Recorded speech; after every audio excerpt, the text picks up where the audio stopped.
ওগো মালিক, তুমি ছাড়া তো আমাদের আর কেউ নাই, তুমি ছাড়া তো আমার আর কেউ নাই। আল্লাহ গো, তুমি যদি মাফ না করো কে আমাকে মাফ করবে? তুমি যদি মাফ না করো কে আমাকে মাফ করবে? তুমি যদি আমাকে মাফ করো তাহলে তোমার কোনো দিকে কমবে না, তুমি যদি আমাকে মাফ না করো তোমার কোনো দিকে বাড়বে না।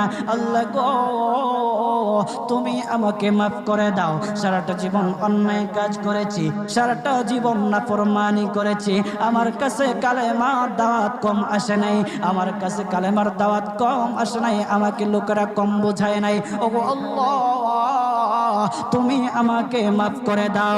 মাফ না করলে কোথায় যাব, কার কাছে যাব? বাবা যখন মারে তখন মার কাছে আশ্রয় নেওয়া যায়, মা যখন প্রহার করে তখন বাবার কাছে আশ্রয় নেওয়া যায়, বাবা মা যখন প্রহার করে তখন দুনিয়ার কারো না কারো কাছে আশ্রয় নেওয়া যায়। ওগো আল্লাহ,